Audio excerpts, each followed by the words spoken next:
She kissed her children goodnight. Said she was going Christmas shopping. And vanished into thin air. For 23 years, her family believed she was dead. Until detectives made a phone call. And heard her voice on the other end. It is a Sunday night in December. The kind of December night that feels full of promise and quiet warmth. The year is 2001. The air outside is cold the way North Carolina cold gets in the early winter, not brutal, not biting, just enough to remind you that the holidays are close. There is a particular kind of stillness to a Sunday night in a small town, and Eden, North Carolina has that stillness in abundance. Streets that go quiet early. Porch lights left on. The kind of town where people know each other's names and have known them for years. Inside one home on this particular Sunday night, a mother of 3 is getting ready to leave. She moves through the house with the quiet purpose of a woman who has a simple errand to run. She says goodbye to her children. 3 of them. The oldest is 19 years old, practically an adult, watching his mother with the casual unworried eyes of a teenager who has seen her come and go 100 times. The middle child is 14.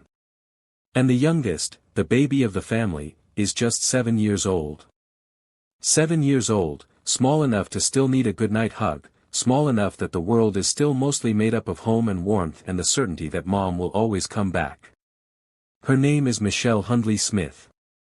She tells her children she is going Christmas shopping. There is a Kmart about 17 miles away, up in Martinsville, Virginia, just across the state line. It is a routine trip. Completely ordinary. The kind of errand that gets made 1,000 times in 1,000 towns every single December night across this country. She grabs her keys. She climbs into her green 1995 Pontiac transport van. She backs out of the driveway. And she drives away. And she is never seen again. Not that night. Not the next morning when her children wake up and she is not in the kitchen. Not the day after that. Not the week after that. Not through Christmas, which comes and goes without her. Not on New Year's Eve, when her husband finally, picks up the phone and calls the Rockingham County Sheriff's Office to report that his wife is missing. Not for 23 years. 23 years of silence. 23 years of a case that goes cold, then colder, then cold as stone.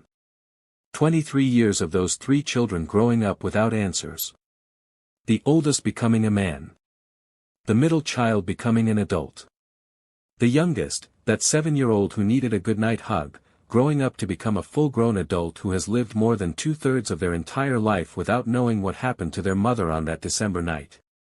Was there an accident? Did someone hurt her? Did she simply walk away from everything she had and never look back? And then, more than 2 decades later, on a February morning in 2024, investigators made an announcement that no one was prepared for. They found her. Michelle Hundley Smith was alive. Now in her 60s. Living a completely different life. Somewhere in North Carolina. Safe. Unharmed. And very much present in the world she had seemingly vanished from. And then came the detail that turned this story from a mystery into something far more complicated, far more human, and far more heartbreaking than anyone watching from the outside could have anticipated. At her request, Michelle's own request, her exact location and her new life were not to be disclosed. At her own request. The woman who had been missing for 23 years did not want to be found.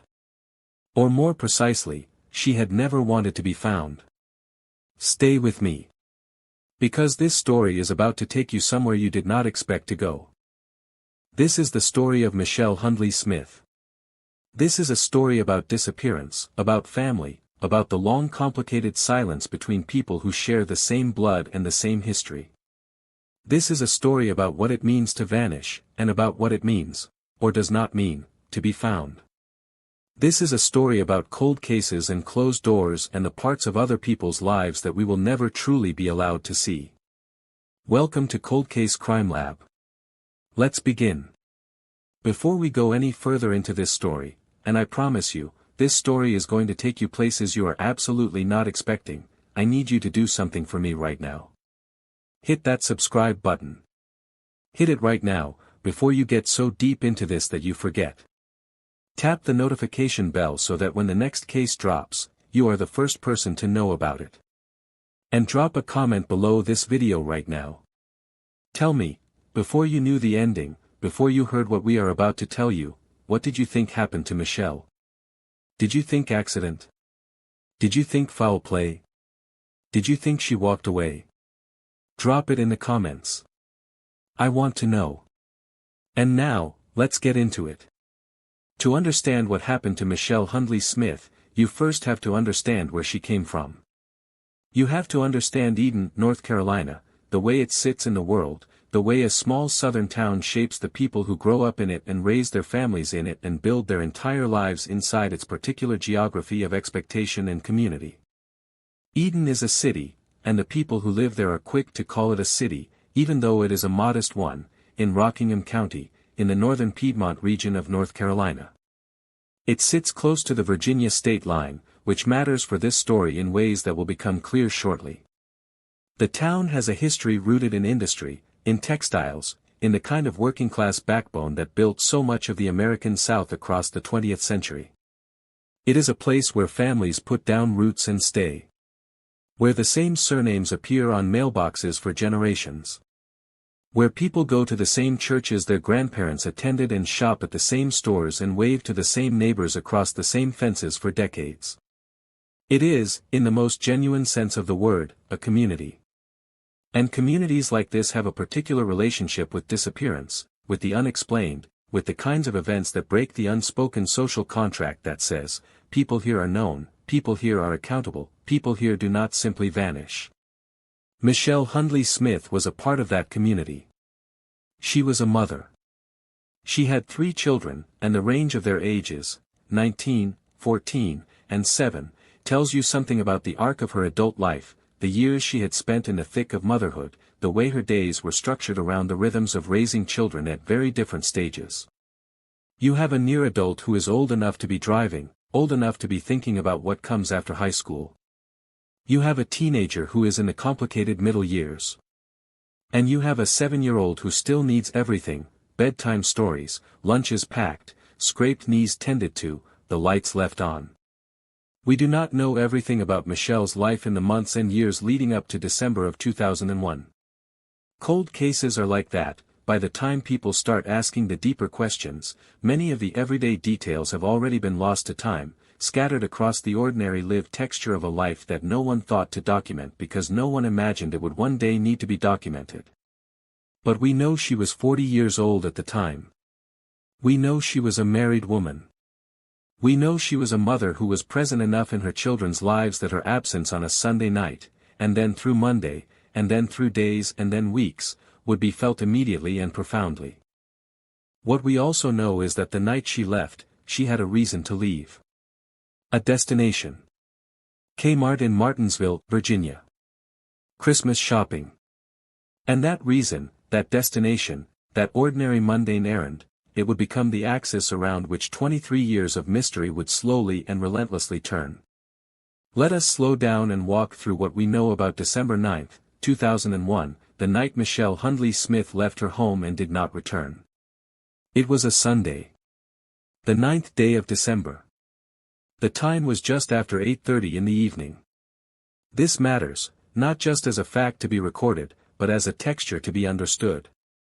8:30 at night is not an unusual time to run an errand, especially in the weeks before Christmas when the pressure of unfinished shopping can weigh on a parent's mind. But it is also not the middle of the afternoon. It is nighttime. The stores close eventually. And Martinsville, Virginia, the town where the Kmart was located, is 17 miles from Eden. 17 miles is not a long distance. On a clear road, in a functioning vehicle, 17 miles takes perhaps 20 to 25 minutes depending on traffic and speed and the particular lay of the highway between the two towns. It is the kind of distance that should produce a round trip of perhaps an hour, perhaps 2 hours if you are doing serious shopping and taking your time moving through the aisles. By 10:30, by 11 at the very latest, a mother who had left at 8:30 to go Christmas shopping at a Kmart 17 miles away should have been home. She was not home. She had kissed her children goodbye, or perhaps not kissed them, perhaps it was more casual than that, perhaps it was simply a "see you later, I'll be back," the kind of parting that parents and children exchange 100 times without thinking because the certainty of return is so absolute that a goodbye barely needs to be a goodbye at all, and she had climbed into the green 1995 Pontiac transport van and she had left. The van is worth thinking about. A Pontiac transport van is a minivan, the quintessential family vehicle of the 1990s. Green. The kind of car that families put car seats in, that carries groceries and sports equipment and children and all the accumulated logistics of a busy household. It is not an inconspicuous vehicle. It is not a car that disappears easily into a crowd. A green minivan is a green minivan, visible, identifiable, the kind of thing that witnesses tend to notice and remember. And yet, she left. She drove north toward Martinsville. She covered those 17 miles between Eden and the Virginia state line. She drove through the December night. And somewhere along that route, or at that Kmart, or somewhere entirely different than anyone expected, Michelle Hundley Smith vanished. The children waited. The hours passed. The night deepened. And Michelle did not come home. Now we arrive at the detail that has haunted this case since the very beginning, the detail that investigators and armchair detectives and people who followed this story online have turned over and over in their minds for more than 2 decades. It was not until 22 days later, 22 days, that anyone reported Michelle Hundley Smith missing. 22 days. Let that sit with you for a moment. Let it sit the way it would sit on a police report, the way it would sit in the mind of a detective reading through the initial paperwork on a cold case, the way it sits in the stomachs of people who try to make sense of it. A mother of 3, a woman with a 7-year-old child at home, a woman who was last seen driving away to go Christmas shopping at 8:30 on a Sunday night, and it took 22 days before her husband picked up the phone and called the sheriff. December 9th. That was when she left. December 31st. New Year's Eve. That was when her husband finally made the call to the Rockingham County Sheriff's Office. Those 22 days are a void. They are a gap in the record that has never been fully explained to the public's satisfaction. What happened in that house during those 22 days? What did the children experience? What did Christmas look like in a home where their mother had not returned? Did anyone talk to neighbors, to family members, to the community? Did anyone call hospitals or police stations in Virginia to ask if there had been an accident? Did anyone look for her at all? These are questions that the public record does not answer cleanly. And because they do not answer cleanly, they have fueled decades of speculation. They have been the engine of every theory, every forum post, every late-night conversation about this case. When a loved one goes missing, the instinct, the immediate, visceral, undeniable instinct, is to do something. To call. To ask. To drive the route and look. To go to the police. Even if you believe initially that there must be a simple explanation, maybe she stayed over with a friend, maybe the car broke down, maybe there is something you are missing, that belief has a shelf life.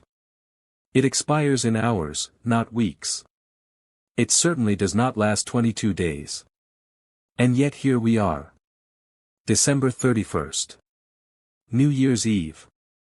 The husband calls the Rockingham County Sheriff's Office and reports his wife missing. Michelle Hundley Smith, 40 years old, mother of 3, last seen on the night of December 9th driving a green 1995 Pontiac transport van northbound toward Martinsville, Virginia, destination Kmart, purpose Christmas shopping.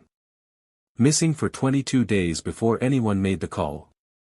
The investigation was about to begin. And it was already, from the very first moment, starting 22 days late. The Rockingham County Sheriff's Office did not wait. Once the report was filed, they moved quickly, the way law enforcement moves when they understand that they are already at a significant disadvantage and that every additional hour of delay is an hour that evidence fades, that witnesses forget, that whatever trail might exist grows colder and harder to follow. They launched a search. And they did not launch it alone. Multiple agencies were brought in. The sheer scope of the response tells you something. This was not treated as a simple missing persons case from the outset, not a situation where the prevailing assumption was that the person had simply gone somewhere of their own accord and would turn up. Multiple agencies, including the Federal Bureau of Investigation. The FBI's involvement is significant.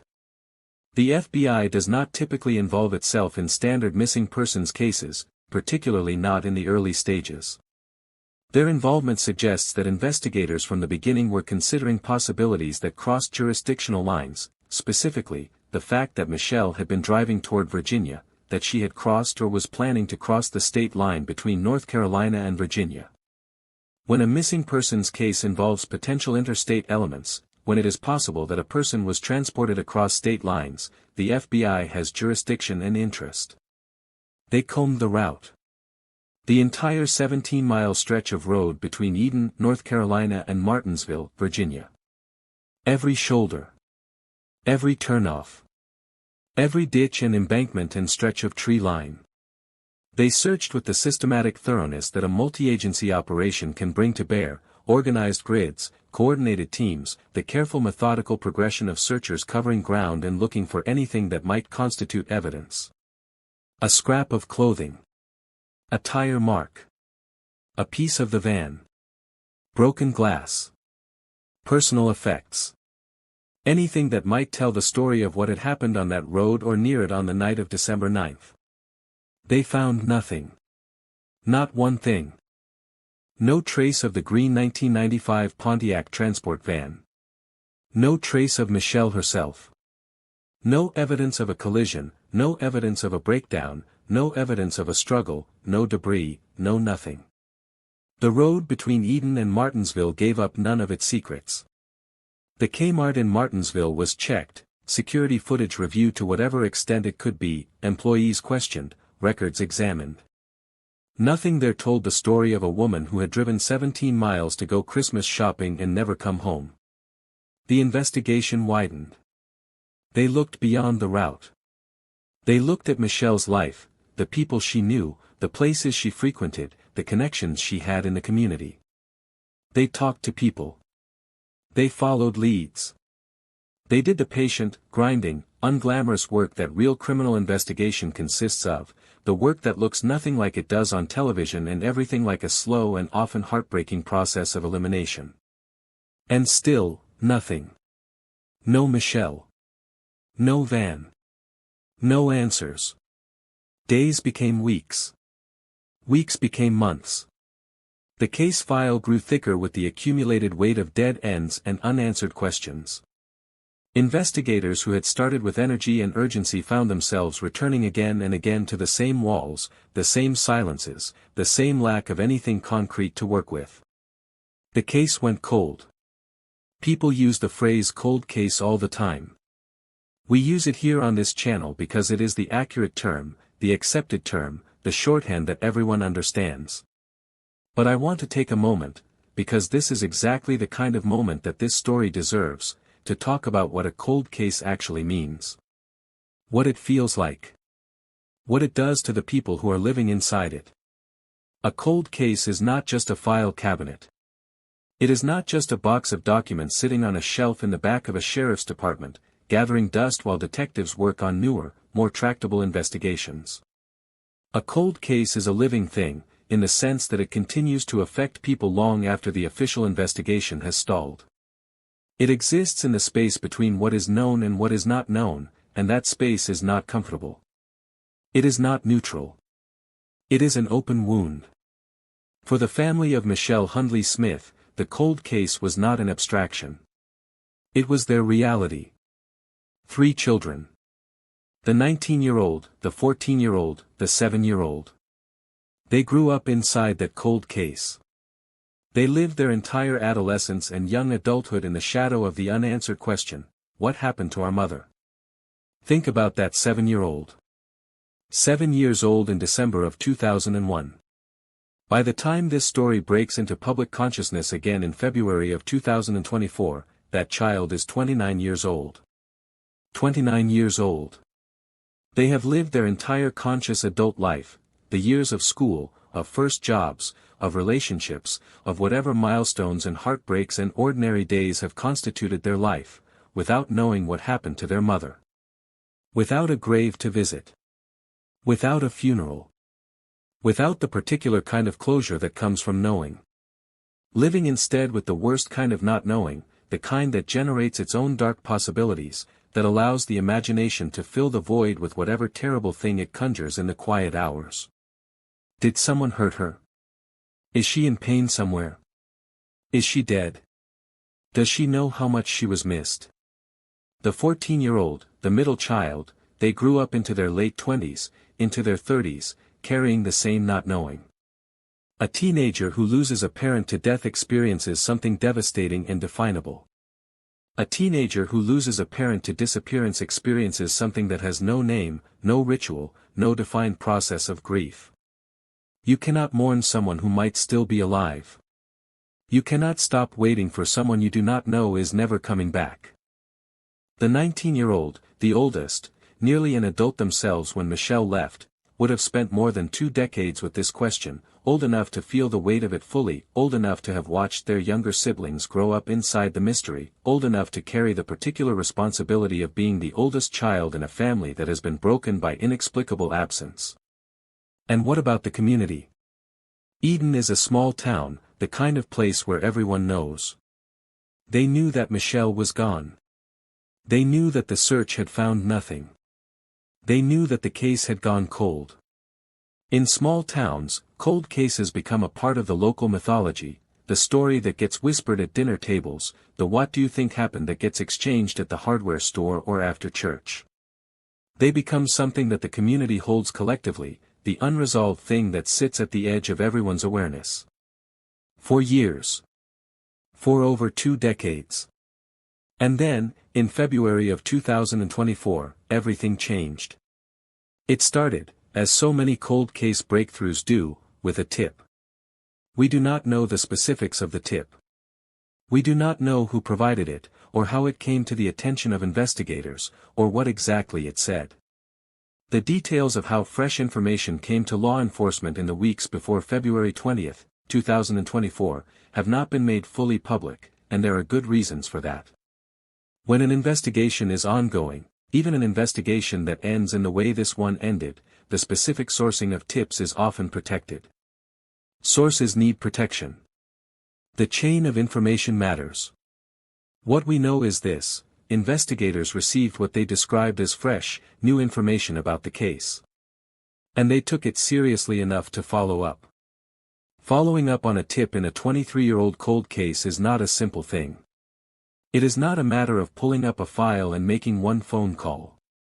It is the work of reassembling context, of reading back through years of accumulated documentation, of understanding what was already known and what this new piece of information adds to or changes about that picture. It means bringing yourself up to speed on a case that has been sitting dormant, perhaps being briefed by colleagues who worked it in earlier years or reading through the original reports yourself. It means taking seriously the possibility that this new information, after 23 years, might actually lead somewhere. And it did. Investigators followed up. They did their work. And on February 20, 2024, they made the announcement. They had found Michelle Hundley Smith. Alive. In her 60s. Somewhere in North Carolina. Safe and in good health. The announcement landed in the public consciousness like a stone into still water, the ripples spreading outward immediately, the shock and relief and confusion radiating in all directions at once. She was alive. After 23 years. She was alive. But the announcement came with a complication. A large one. A complication that reframed everything that had come before it and opened up new questions as fast as it answered the old ones. At Michelle's request, her location and the details of her current life were not going to be disclosed. At her request. Let us sit with that announcement for a while. Because it deserves more than a quick read-through. It deserves to be examined from multiple angles, the way a geologist examines a rock, turning it over, looking at its layers, trying to understand what it is actually made of and what it tells you about how it came to be here. Michelle Hundley Smith was found alive. That is the headline. That is the fact that every news outlet picked up, that every true crime forum and social media post latched onto. She was found alive, after 23 years, and she is safe. But then, at her request, her location and details of her new life are not being disclosed. What does that mean, exactly? What does it imply? What does it leave open? First, let us acknowledge what it tells us directly. It tells us that Michelle is an adult. She is a living, breathing, conscious adult who is capable of making requests of law enforcement. It tells us that she was found in a situation of apparent safety. If she were in danger, if she were being coerced, if her life were at risk, the calculus of what law enforcement could and could not disclose would be entirely different. When police say that someone was found safe, and when they honor that person's request for privacy, they are communicating something meaningful. This person is not in immediate danger, they are not the victim of ongoing coercion, they are exercising a form of agency. Second, it tells us that Michelle knows she was missing. She knows that her case was open, or came to know it. And she has made a deliberate choice about what comes next. The request for privacy is a request that requires understanding the situation. You cannot ask not to have your location disclosed if you do not understand that there is someone who might want to disclose it. Third, and this is where the story becomes genuinely complex, it tells us that Michelle does not, at least at this moment, want to be reunited with the people she left behind. Her children. Now adults, but still her children. The 19-year-old who is now in their early 40s. The 14-year-old who is now in their mid-30s. The 7-year-old who is now 29 years old. 29 years old, and their mother does not want her location known to them. Or perhaps the situation is more nuanced than that. Perhaps she has been in contact with some of her children and not others. Perhaps there are family dynamics, complicated, private, deeply personal family dynamics, that we cannot and should not presume to fully understand from the outside. Perhaps the request for privacy is less a rejection of her children and more a protection of herself from something she is not yet ready to face, or something she has judged to be too dangerous or too painful to re-engage with. We do not know. And that is the honest truth of it. We do not know, and we may never know, because the privacy that law enforcement is honoring at Michelle's request extends to us, extends to the public, extends to the people sitting here trying to make sense of this story. But we can think about it. We can think about the question that this announcement forces us to ask, the question that is at the center of everything: why did Michelle Hundley Smith leave? Why did she leave?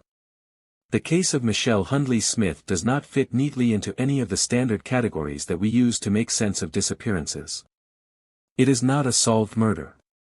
It is not a resolved accident. It is not a straightforward missing persons case where someone was taken against their will and found years later. It is something that does not have a clean category, something that falls into the difficult and uncomfortable space that investigators and psychologists and sociologists have studied but that popular culture rarely presents with the complexity it deserves. It appears, based on what investigators have said publicly, that Michelle chose to disappear. And now, having sat with that choice for over 20 years, having built an entirely new life in a new place, she has chosen not to return. Voluntary disappearance is more common than most people realize. Studies suggest that hundreds of thousands of people go missing voluntarily in the United States every year. The vast majority of those cases are resolved relatively quickly, the person shows up, makes contact, or is located without significant difficulty. But there is a subset of cases where the disappearance is not only voluntary but sustained. Where a person genuinely intends to sever the ties of their previous life and build something new in their place. Where the disappearance is not a moment of impulse or temporary crisis but a deliberate, planned, permanent departure. These cases are the ones that generate the most complicated feelings in the people left behind, and in the public that observes them. Because they challenge a fundamental assumption that we all carry about family, about parenthood, about the nature of the bonds that we believe should be unbreakable.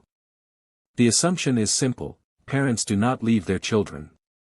Mothers, in particular, and cultural expectations around motherhood have been so thoroughly constructed and reinforced across so many generations that they carry an almost gravitational weight, do not voluntarily abandon their children.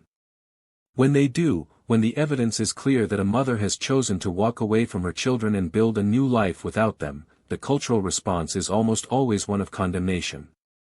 Of moral judgment. Of a specific kind of outrage that attaches to the image of a mother walking away from a 7-year-old child. But we have to be careful here. We have to be honest about the limits of what we know and what we can judge. We are on the outside of this story. We do not know what Michelle Hundley Smith's life looked like in the autumn of 2001. We do not know what was happening in that marriage, in that household, in that family dynamic. We do not know if she was in danger. We do not know if she was experiencing abuse, or mental illness, or a crisis of identity so profound that she felt she had no other option. We do not know if she made a plan or if she made an impulse decision, if this was something she had thought about for months or something she decided on the drive to Kmart on a Sunday night in December. We do not know, and it is important to hold on to that not knowing even as we try to make sense of the story. What we do know is that she left. And that she stayed gone. And that for 23 years, she built whatever she built and lived whatever she lived, somewhere in North Carolina, close enough geographically that she was still in the same state as the family she had left behind, but worlds away from the life she had departed. Let us return to the children. Because they are the part of this story that I find myself coming back to, the part that sits heaviest and asks the most of us as people trying to understand what this experience is actually like from the inside. 3 children. December 9, 2001. A Sunday night, their mother leaves for Christmas shopping, and she does not come back. What is it like, to be the 7-year-old in that house on December 10, 2001? To wake up in the morning and pad out to the kitchen and look for your mother, and not find her. To ask the questions that a 7-year-old asks in that moment, in the simple direct language of childhood, where is mom? And to receive answers that are insufficient, that are evasive, that cannot possibly satisfy because no honest answer exists. What is it like to go to school on the Monday after your mother disappears, to sit in the 2nd grade classroom or the 3rd grade classroom and try to pay attention to reading and arithmetic while your mind is full of the wrong and absent thing? Children of this age do not have the emotional or cognitive framework to process a parent's disappearance in the way an adult might. They do not have the experience of grief, the vocabulary of loss, the social understanding of what it means to tell someone, my mother is missing. They have only the raw experience of the absence itself, felt in the body first and understood by the mind only later, imperfectly, incompletely. And what of the question of what they were told? In those 22 days before the report was made, 22 days during which the household was functioning without Michelle and no official investigation had been launched, what were the children told? What explanation was offered for why their mother had not come home? Did the husband offer a story, a temporary explanation, something meant to manage the situation while he processed whatever he was processing? We do not know. The record does not tell us. But we know that children are perceptive. We know that a 7-year-old knows, on a cellular level, that something is wrong. That the household has changed in a fundamental way. That the particular texture of life that included their mother's presence has been replaced by something else, something less, something that does not feel right in the way that home is supposed to feel right. The 14-year-old, in the thick of adolescence, at the age when the relationship with a parent is simultaneously most fraught and most necessary, would have experienced this differently. Teenagers understand more. They have more context, more capacity for abstract thinking, more awareness of the social world and what it means when a parent simply does not come home. The 14-year-old would have known, with the particular sharp knowing of a teenager, that something serious had happened. That this was not a simple absence. That Christmas was coming and their mother was not there, and that was not all right, that was not something that could be explained away. And the 19-year-old. Near adult. Old enough to understand fully, old enough to feel the weight of responsibility, perhaps old enough to be the person that the younger children turn to in their confusion and fear. Old enough to ask the hard questions and not receive the hard answers. All three of them grew up carrying this. Carrying it through high school, through their early 20s, through whatever path their lives took. Carrying it at Thanksgiving tables and Christmas celebrations where the empty seat was always present even when no one acknowledged it.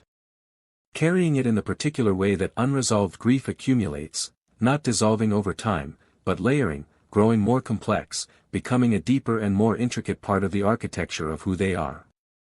Did they look for her?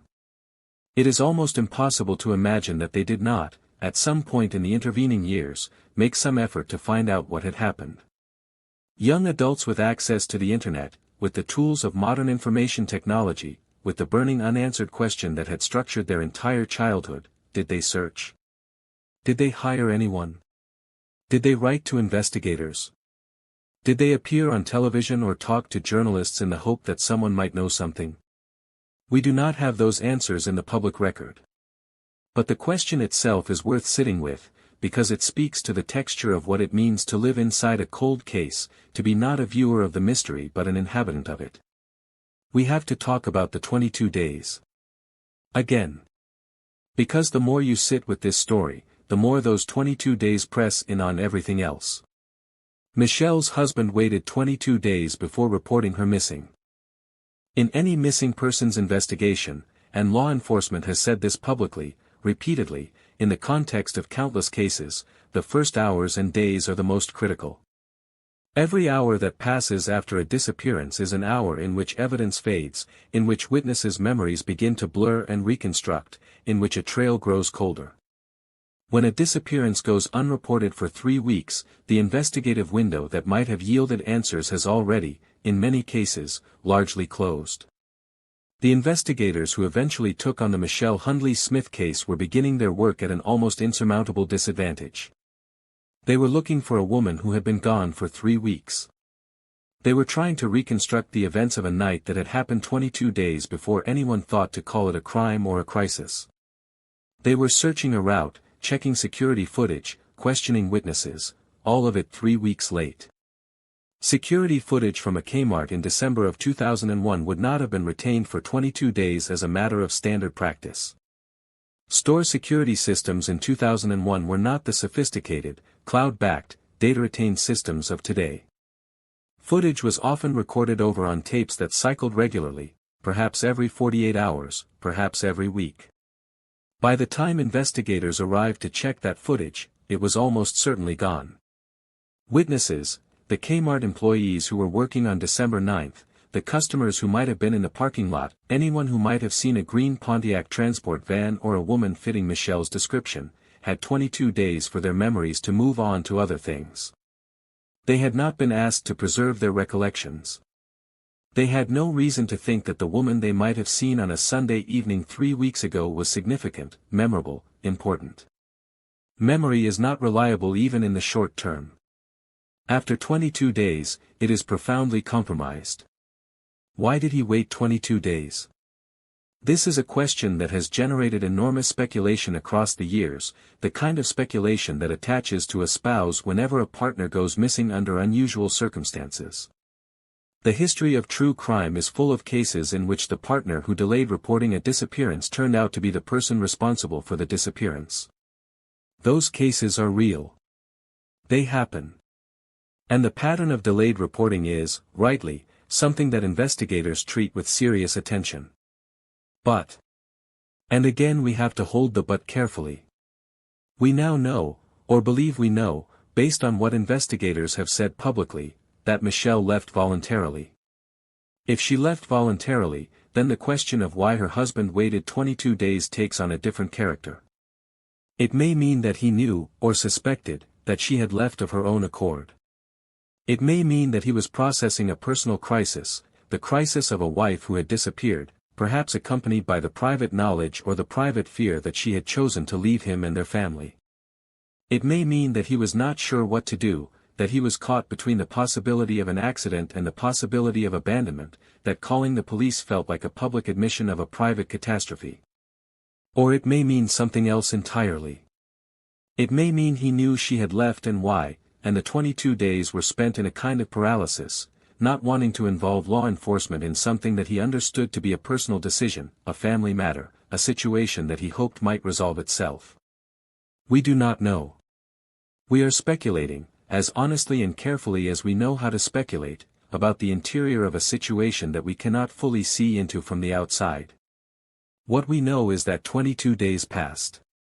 And in those 22 days, whatever chance investigators might have had to piece together the events of December 9, 2001, was significantly eroded. Even with the disadvantage of the delayed report, investigators did not give up quickly. Cold cases are called cold for a reason, they do not cool overnight.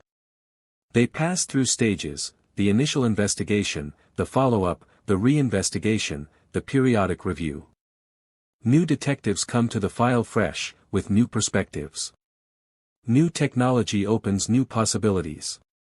Tips come in, sometimes credible, sometimes not, and each one has to be assessed and followed up. The Rockingham County Sheriff's Office, the FBI, and the other agencies that had been involved in the original search did not simply file the case and forget it. Cold cases are formally maintained, revisited on schedules or when new information arises, subject to the kind of patient institutional persistence that is less dramatic than the initial search but no less important. For the Michelle Hundley Smith case, those years of patient maintenance, the file that stayed open even as the leads dried up and the trail went to nothing, were ultimately what made February 20, 2024, possible. Because when the fresh tip came in, there was a file to pull, a case to build on, a foundation of prior investigation to build from. The work done in the weeks and months after December 31, 2001, was not wasted even though it produced no immediate answers. It was the scaffolding on which the eventual resolution rested. The tip that came in, the fresh information, triggered a new phase of investigation. We do not know the specifics of that investigation, but we know its outcome. Investigators found Michelle. They confirmed her identity. They established that she was safe and alive. And they received from her, or arranged with her, the information about what she wanted to happen next. What she wanted, apparently, was for her new life to remain her new life. For her location and identity to remain protected. For the story to be closed, in the official sense, without her being required to return to the one she had left. And law enforcement honored that request. This brings us to an important and often misunderstood aspect of this case, the legal and procedural reality of what happens when a missing adult is found safe and has not been the victim of a crime. Michelle Hundley Smith was an adult when she disappeared. She was 40 years old. She was not a minor, not a person under guardianship, not someone whose legal capacity to make decisions about her own life was in any way compromised. If she chose to leave her home and her family and build a new life elsewhere, she was, from a strictly legal standpoint, within her rights to do so. This is uncomfortable for many people to accept. It conflicts with our intuitions about family, about parenthood, about the obligations we have to the people we love and who love us. But the law in the United States, and in North Carolina specifically, recognizes adults' right to self-determination. An adult who chooses to leave their life, who commits no crime in the process of leaving, who is not in danger and not a threat to others, that adult retains their privacy rights. They retain the right to not have their location disclosed to people they do not wish to see. Law enforcement's obligation in a missing persons case is, broadly speaking, to establish that the person is not in danger and has not been the victim of a crime. Once that obligation is fulfilled, once investigators can confirm that Michelle is alive, safe, and capable of making decisions about her own life, the case changes character fundamentally. The missing person is no longer missing in the sense that motivated the search. The criminal dimensions of the investigation, if any were being considered, have been resolved. What law enforcement cannot do, what they are legally and ethically prohibited from doing, is disclose the location of an adult who has requested privacy and who is not the subject of criminal proceedings. Michelle's request for privacy is not merely a personal preference that investigators chose to be nice about. It is a request that law enforcement is legally required to honor, absent specific circumstances that override privacy protections. The people left behind, the husband, the children, the community, do not have a legal right to know where she is if she does not want them to know. This is a hard truth. It is the kind of truth that sits badly, that generates anger and grief and a sense of profound injustice. But it is the truth nonetheless. And so investigators made their announcement: Michelle is found. Michelle is alive. Michelle is safe. And at Michelle's request, that is all they can tell you. When the announcement came through, the confirmation that Michelle Hundley Smith, missing since December of 2001, had been found alive in February of 2024, the reaction was immediate, widespread, and intensely divided. The true crime community, which has grown enormously in the years since Michelle first disappeared, latched onto the story immediately. Social media platforms were flooded with posts, threads, videos, and commentary. The case, which had been discussed in true crime circles for years without resolution, suddenly had an ending, but an ending that generated as many questions as it answered, that satisfied the basic human need for closure while simultaneously frustrating the deeper need to understand.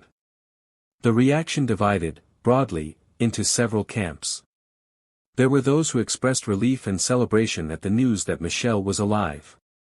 After 23 years of worst-case scenarios, after the mental calculus of accident, murder, foul play, unidentified remains, knowing that she was safe and living carried its own kind of comfort, even amid the unanswered questions. There were those who expressed sympathy for the children, particularly the youngest who had been only 7 years old. For many people, the image of the 7-year-old, that small child who asked where mom was and never got a real answer, who grew up to be a 29-year-old adult who still did not know for 23 years, was the emotional center of the story, the human cost that felt most viscerally unfair. There were those who expressed anger, directed at Michelle, for leaving, for staying gone, for the 2-decade silence, for the request for privacy that seemed, to many observers, to be one more act of abandonment layered on top of the first one. The anger was real and the anger was understandable, even if Michelle's full context and full reasoning remained unknown. There were those who expressed something more complicated, a recognition that Michelle's situation was not simple, that the decision to disappear might have been made under circumstances that none of the outside observers fully understood, that the request for privacy might be the most honest communication she was capable of making at this stage. And there were those who focused their attention elsewhere, on the husband, and those 22 days, and what those 22 days meant and implied about the household dynamics that had preceded Michelle's departure. The internet, as it tends to do, produced every possible theory and every possible judgment simultaneously. Some people had Michelle as a victim. Some had her as a villain. Some were trying to understand her as a human being making decisions inside a life that none of them had access to. The complexity of the truth, which was that Michelle was a person, not a character, and that persons rarely fit cleanly into the narrative categories we prefer, resisted the simplification that social media generally demands. To understand this case more fully, it helps to understand the phenomenon of voluntary disappearance, what we know about it, who does it, and why. The decision to disappear voluntarily, to abandon one's existing life and construct a new identity somewhere else, is not as rare as we might imagine, and it is not as simple as the phrase suggests. It is not merely a choice made by people who are selfish or irresponsible or unfeeling. In many cases, it is made by people who feel they have no other option. People who are in abusive situations. People who are experiencing severe mental health crises. People who have accumulated debts, legal troubles, or social pressures that feel insurmountable. People who are experiencing a profound crisis of identity and simply cannot find another way out. In other cases, it is made by people who are, to be honest, primarily motivated by their own desire for a different life, who feel trapped, unfulfilled, suffocated by the life they are living and who make the drastic, irrevocable decision to simply leave it. In these cases, the impact on the people left behind, particularly children, is severe and often lasting. The psychological literature on voluntary disappearance is complex. Researchers who have studied the phenomenon note that the motivations are rarely simple and rarely singular. Even when the primary driver is a desire for personal freedom or a new life, there are almost always layers beneath that, fears, traumas, relationship dynamics, mental health factors, that contributed to the decision. People who voluntarily disappear rarely experience their departure as a simple choice. They more often experience it as the only exit from a situation they cannot bear to remain in. What they frequently do not fully account for, or perhaps cannot afford to account for, in the calculus of their own survival, is the ongoing impact of their disappearance on the people they leave behind. The children who grow up without answers. The grief that does not resolve because there is no body to bury, no certainty to build closure on. The particular cruelty of the not knowing, which is its own kind of loss. None of this is to say that Michelle Hundley Smith is a bad person. That is not a judgment this channel is in a position to make, and frankly, it is not a judgment that any of us watching from the outside should be making. We do not know her story. We do not know what her life felt like from the inside. We do not know what brought her to the point of loading up or leaving behind that green Pontiac transport van on the night of December 9, 2001. What we can say is that she made a choice that had profound and lasting consequences for the people around her, and that the full context of that choice may never be publicly known. One detail from the announcement that has struck many observers is this: investigators said that Michelle was found somewhere in North Carolina. Her new life, the life she built after disappearing in December of 2001, was not in California or Florida or some distant state she drove to in her green minivan. It was in North Carolina. The same state. Possibly not far from Eden at all. This detail is one of the most quietly striking in a story full of striking details. When we imagine someone who wants to disappear, who wants to build a new life completely separate from the old one, we tend to imagine distance. We imagine someone who drives as far as they can, who gets on a highway and does not stop until they are somewhere unrecognizable, somewhere that shares nothing with the place they left.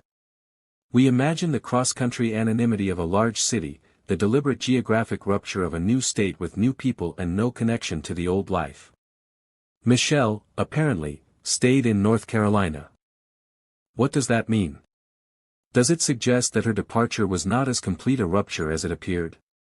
That she maintained some thread of connection to the region, some tie to the geography of her former life even as she severed the human ties? Does it suggest that her resources were limited, that she could not travel as far as she might have wanted? Does it suggest that she had a plan, and that the plan involved a specific place in North Carolina that was meaningful or practical to her in some way?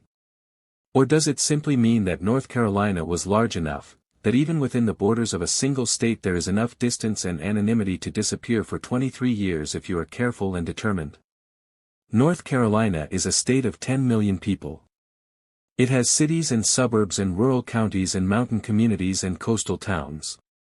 It is a place where a person could build a new life without tremendous difficulty, particularly if that person was not leaving a criminal record behind, was not being actively pursued by anyone with the means or motivation to find them, and was living a quiet life that gave investigators no particular reason to look.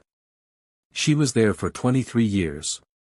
Close enough, perhaps, that on a clear day she was driving past places she recognized from her former life.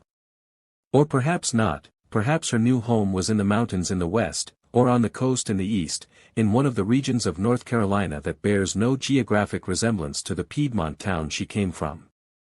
We do not know where in North Carolina. We probably will not know. But she was in North Carolina. And that fact, small as it is the one thing we know about the life she built. A question that comes up repeatedly in discussions of this case is the Kmart. The Christmas shopping. The stated destination that Michelle gave her children before she left on the night of December 9. Was the Kmart real? Did Michelle actually intend to go there? Or was it a cover story, a plausible, ordinary, above suspicion destination that she chose because it would explain her absence for an evening and give her a window of time to put some distance between herself and her former life before anyone started looking? We do not know. And in the absence of direct evidence either way, it is worth thinking through both possibilities. If the Kmart was real, if she genuinely planned to go there and something happened on the way, or if she arrived and then made a spontaneous decision to not go home, that tells one story about the nature of her departure. It suggests perhaps less premeditation, perhaps a moment of decision made in the parking lot of a store, perhaps an impulse that had been building for weeks or months finally breaking through into action. If the Kmart was a cover story, if she said Christmas shopping but had a different destination in mind, if she had planned this night and chosen this errand as the most innocuous possible excuse for an evening absence, that tells a different story. That suggests planning. That suggests a decision made in advance, perhaps arranged with someone, perhaps involving a place to go and a person to go to and a plan for what came next. The fact that no trace of the green Pontiac transport van was ever found, that no security footage placed Michelle at the Kmart in Martinsville that night, that the investigation turned up nothing along the route she would have taken, none of this is conclusive either way. The investigation had a 22-day head start in degrading. The footage was gone. The witnesses' memories had moved on. What we do know is that the cover story, if it was a cover story, was a good one. Simple. Ordinary. Completely plausible for a mother of 3 in the weeks before Christmas. The kind of thing that no one would question, that would have prompted nothing more than an okay, see you later from her children as she walked out the door. Whether she thought of it as a cover story or as a genuine plan that she abandoned, we cannot say. But it worked, in the sense that it got her out the door without raising alarms. And then 23 years passed. Among the many unresolved threads in this case, the green 1995 Pontiac transport van stands as one of the most persistently mysterious. Vehicles are not easy to hide. They have license plates, vehicle identification numbers, registrations tied to owners. They take up physical space. They require maintenance, fuel, insurance. A green minivan that disappears from North Carolina in December of 2001 is a vehicle that, at some point, should have surfaced in the record somewhere. And yet, in all the years of investigation, in all the cold case review, in all the public attention that this case has received, no trace of the van has ever been publicly reported as found. Where did it go? There are several possibilities, and none of them are conclusive. The van could have been sold, informally, for cash, the kind of transaction that in the early 2000s left a much less definitive paper trail than it would today. A private sale, particularly of an older vehicle, was not always carefully documented. If Michelle sold the van for cash shortly after leaving, she would have had funds to establish herself in her new life and a vehicle that was no longer traceable back to her. The van could have been abandoned somewhere, left in a long-term parking lot, a remote road, a place where vehicles sometimes sit for months before anyone thinks to run the plates or question their presence. Eventually it would have been towed. Eventually it would have been processed. But in the chaos of a busy county impound lot, a vehicle without an obvious connection to an open missing persons case might not have triggered the right response. The van could have been driven to some specific location and deliberately concealed, in a storage facility, behind a property, somewhere intended to delay discovery. If Michelle had help, if there was someone she drove to that first night, that someone could have assisted with making the van disappear. What we know is that as of the public record available at the time of the February 2024 announcement, the van had not been publicly reported as found. A 1995 Pontiac transport van, green, last seen in Eden, North Carolina in December of 2001, remains one of the open questions in the Michelle Hundley Smith story. Let us return to those children one more time, because the announcement of February 20, 2024, did not resolve their story. It resolved one question. It answered, is she alive? Yes. But it opened another, more complicated question, what now? The oldest child is now in their early 40s. The middle child is in their mid-30s. The 7-year-old, the youngest, the one who needed that goodnight hug, is 29 years old. They are all adults now. Full adults, with their own lives and histories and relationships and the particular complex emotional architecture that comes from growing up as the child of a parent who disappeared.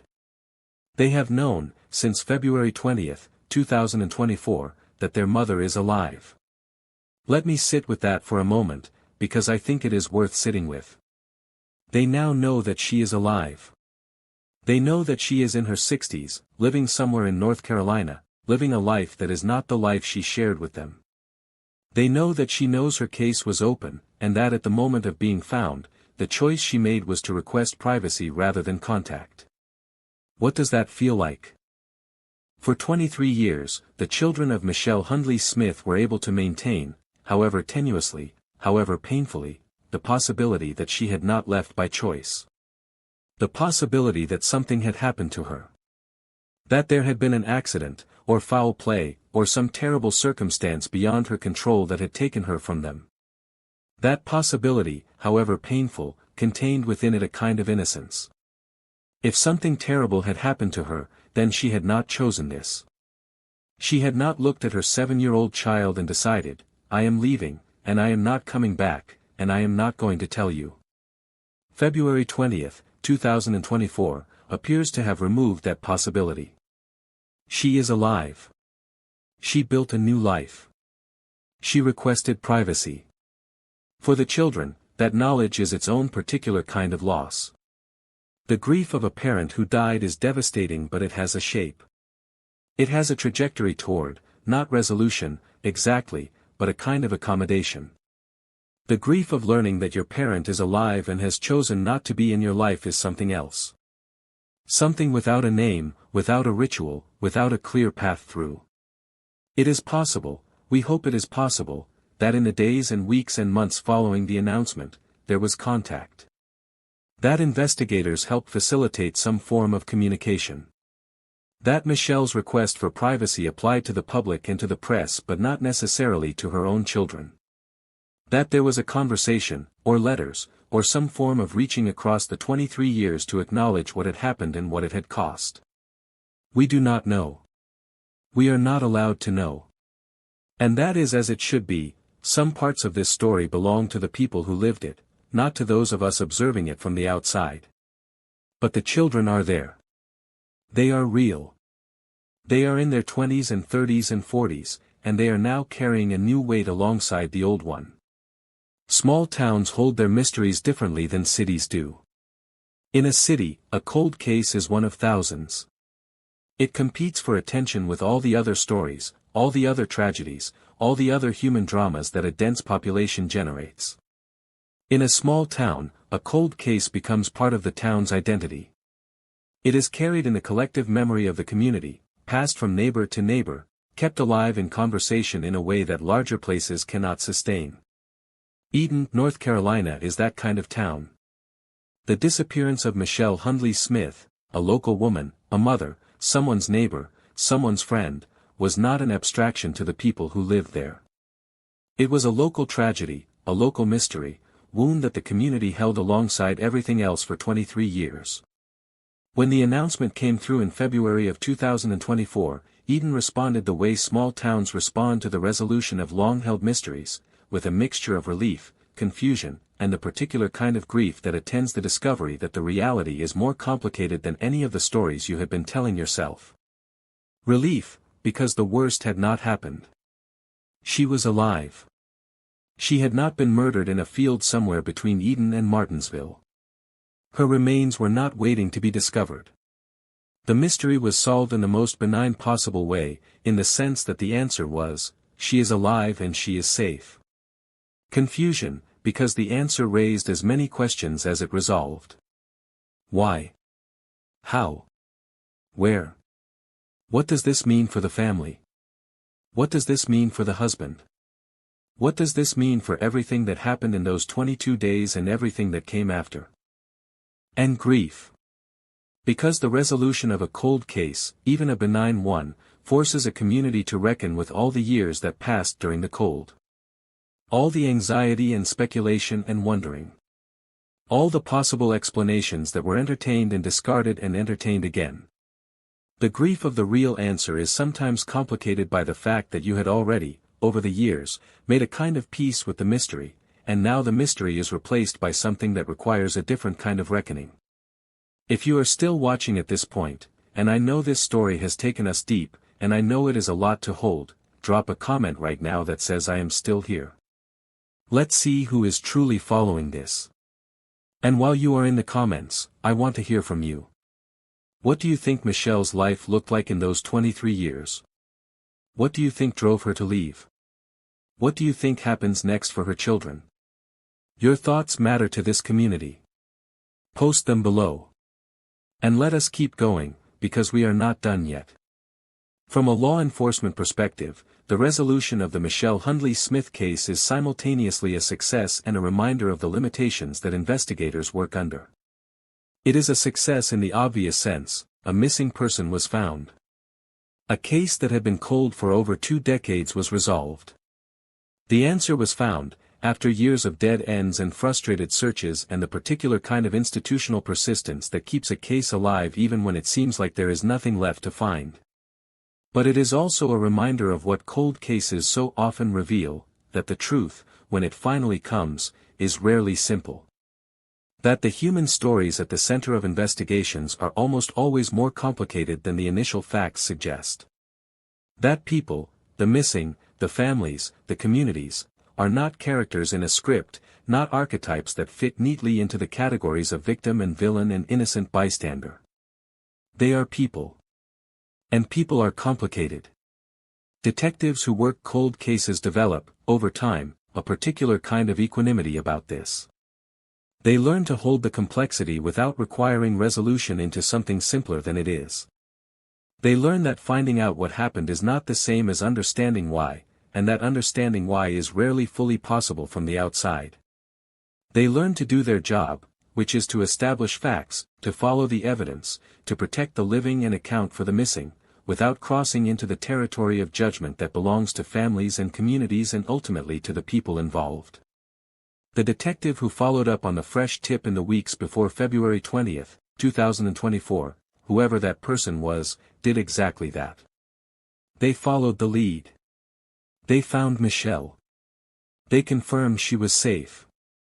They honored her request for privacy as the law required and as professional ethics demanded. And they closed a case that had been open for 23 years. That is their job. They did it. And the story is more complicated than anyone expected. From a technical investigative standpoint, this case also raises interesting questions about how Michelle was found. Cold case resolutions in the modern era often involve the intersection of technology and human intelligence, digital records that did not exist in 2001, databases that have been built and expanded over the decades, the ability to cross-reference information in ways that were simply not possible in the early years of the investigation. In 2001, tracking someone who wanted to disappear was genuinely difficult. Cash transactions left no trace. Cell phone records were less comprehensive. Social media did not exist. If you changed your name informally and moved to another part of the state and kept a low profile, you could disappear in ways that were very hard to unravel. By 2024, the digital landscape was entirely different. Almost every human transaction leaves some kind of trace. Medical records, financial records, property records, government databases, all of it more interconnected, more searchable, more able to surface a person who might have believed they had successfully erased themselves. Cold cases do not stay cold forever. Technology catches up. Databases grow. Tips come in. Patience and persistence, combined with the tools of the modern investigative world, can ultimately reach further back than the original investigators ever could. One of the most philosophically interesting dimensions of this case is the question it raises about rights, specifically, the rights of adults to make decisions about their own lives that others find incomprehensible or morally wrong. Michelle Hundley Smith apparently exercised a right that few people ever exercise so dramatically, the right to simply leave. To walk away from the entirety of her existing life and construct a new one. To change, in some fundamental sense, who she was and where she belonged. This is not illegal. It is not, strictly speaking, a crime for an adult to leave their family and build a new life. The legal complications arise in specific circumstances, if there are minor children in your custody, if there are financial obligations being abandoned, if crimes are committed in the process of leaving. But the bare act of leaving, of going away and not coming back, of building a new life and not telling the old one where you are, this is something that adults are legally permitted to do. The moral dimensions are more contested. And the discussion of those moral dimensions in the context of this case has been vigorous and ongoing in the public conversation since February of 2024. There are those who argue, with genuine conviction, that a parent, a mother, has an absolute obligation to her children that supersedes her own desire for a different life. That whatever Michelle was experiencing in 2001, whatever drove her to the edge of leaving, the existence of a 7-year-old child should have been an insurmountable obstacle. That the welfare of children is the paramount consideration, and that a mother who voluntarily abandons a 7-year-old has committed a moral wrong that is not erased by the passage of time or the details of her circumstances. There are others who argue, with equal conviction, that we cannot make this judgment from the outside. That we do not know what Michelle's life was like. That we do not know whether she was in danger, whether she was experiencing abuse or mental illness or a crisis that made staying impossible. That people in desperate circumstances make desperate choices, and that the choice to leave is sometimes, not always, but sometimes, the only way a person can survive. There are others still who hold both of these things simultaneously, who believe that both things can be true at once, that Michelle's departure had devastating consequences for her children that are real and not excusable, and also that Michelle is a human being whose full story we do not know and whose choices we cannot fully judge from the outside. This is not a case that resolves cleanly. It is not a case where the right answer is obvious once you have all the facts. It is a case that sits in the complicated middle territory where human lives actually live, full of context and history and motivation and consequence, none of which we can fully see from where we stand. One question that has circulated in discussions of this case is how Michelle Hundley Smith managed to live a new life for 23 years without being found. What does that actually require? What practical steps does a person have to take to disappear from one life and establish another? In 2001, it was more possible than it is today. The tools available to investigators were less comprehensive. The interconnection of databases was less complete. And the particular demands of maintaining a new identity were less onerous, in some ways, than they would be in the more intensely documented present. But even in 2001, simply walking away from your life did not give you a new one automatically. You still needed money.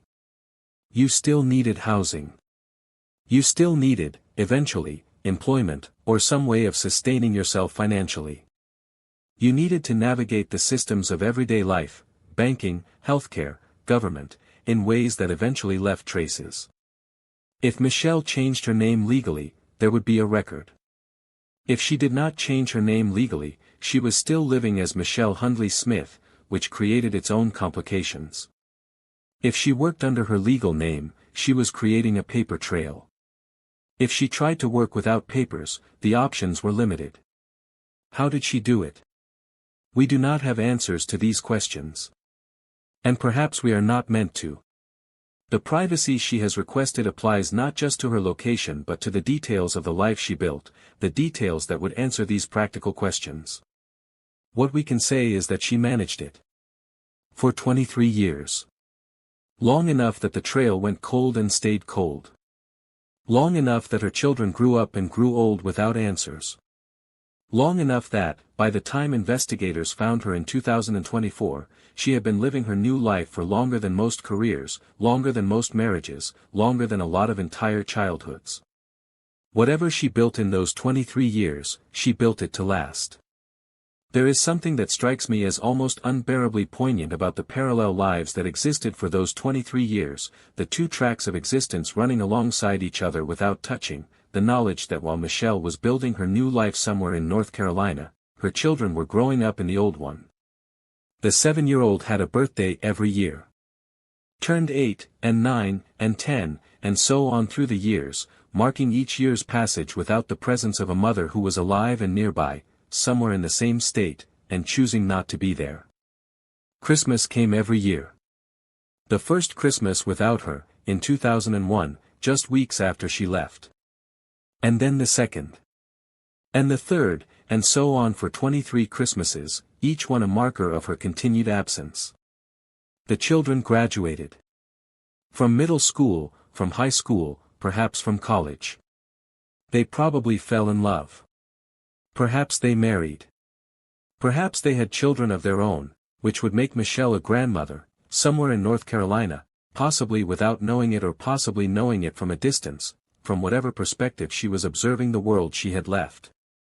They built careers and lives and relationships and all the ordinary extraordinary texture of adult existence, all of it against the backdrop of the unanswered question. All of it carrying the weight of the thing they did not know. And meanwhile, Michelle lived. She got older. She moved through the years with whatever combination of peace and guilt and grief and relief and determination carried her forward. She celebrated her own milestones in her new context. She made new relationships. She built something. 2 tracks. Running parallel. For 23 years. In the same state. And then the tip came in, and investigators followed up, and the tracks collided into the announcement of February 20, 2024, and the question of what happens next was suddenly, unavoidably, urgently present. This is the question that the announcement left dangling, the question that is still unanswered. What happens next? For Michelle, living somewhere in North Carolina, the announcement that investigators had found her and confirmed she was alive represents a rupture in the careful privacy of the life she has built. The world now knows she is alive. Her story is on the internet, in the news, in the true crime community. Whatever anonymity she maintained for 23 years is now, to some degree, compromised, not by her location being disclosed, but by the sheer volume of public attention that her case has generated.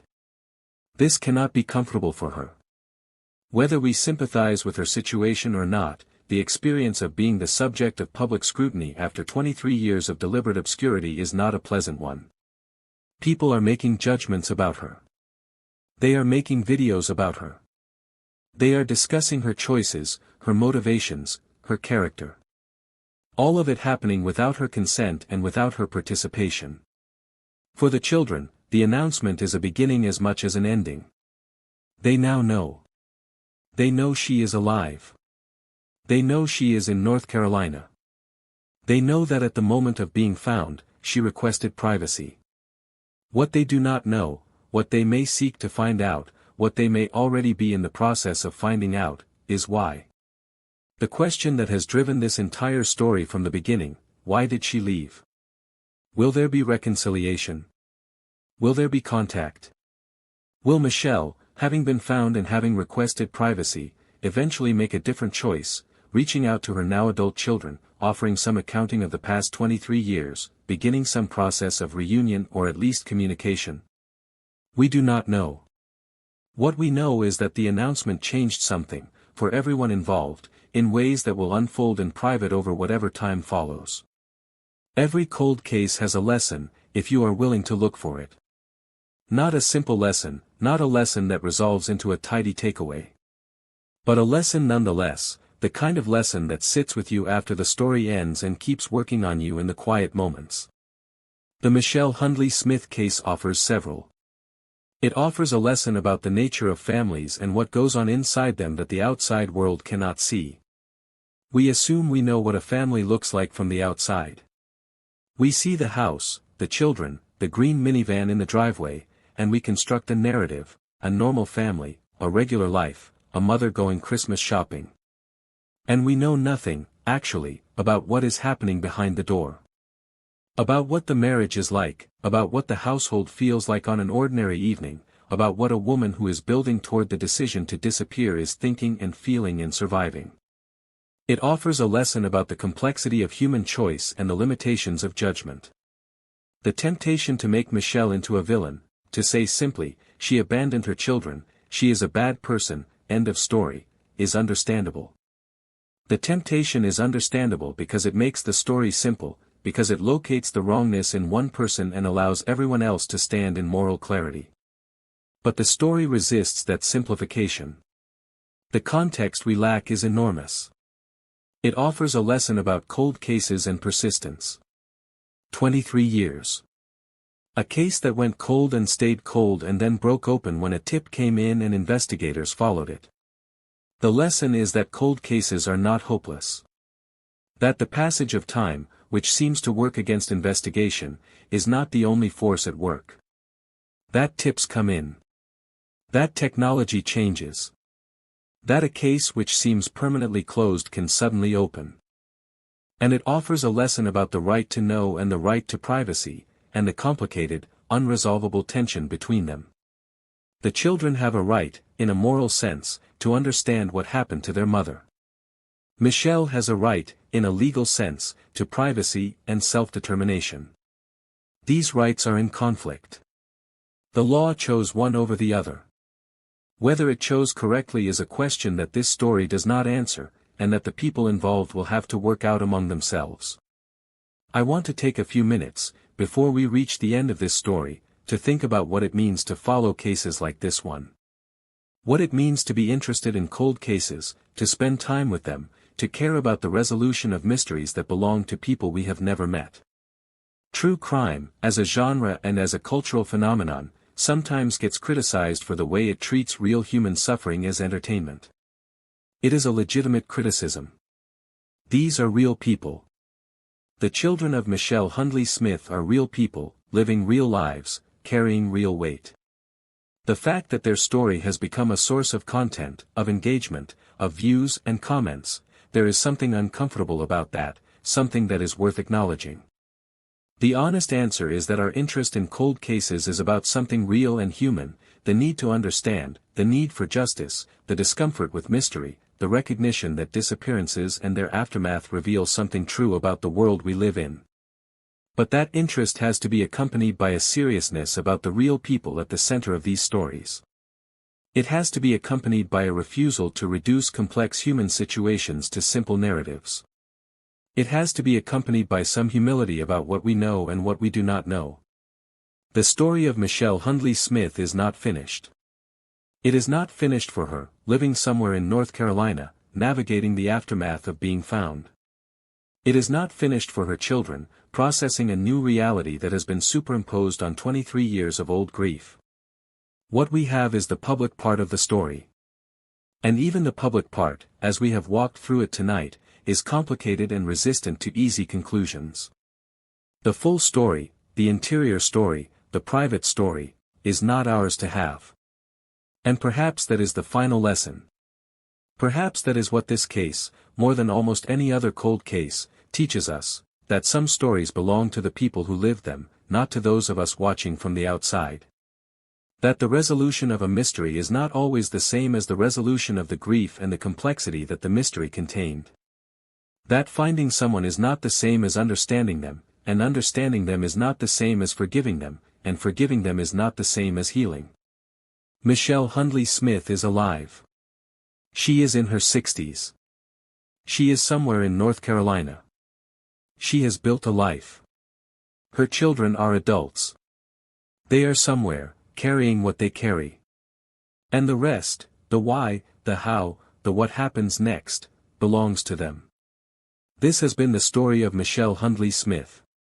A mother of 3 who left on a Sunday night in December of 2001, who said she was going Christmas shopping, who drove 17 miles toward Martinsville, Virginia in a green 1995 Pontiac transport van, and who was gone for 23 years before investigators found her alive in February of 2024. A cold case, resolved in the most unexpected and complicated way imaginable. A story without a simple ending. A story about a real person, and a real family, and the real and permanent weight of what was lost in the years between the going and the finding. Behavioral scientists and forensic psychologists who study the patterns of missing persons cases have, over the decades, identified certain markers that tend to distinguish one type of case from another. These markers are not definitive. They are not slam-dunk indicators of guilt or innocence or any particular explanation. But they are patterns, and patterns in human behavior are worth paying attention to, particularly when we are trying to make sense of something as deeply unusual as the Michelle Hundley Smith case. The 22-day delay before the report was filed is one of those markers.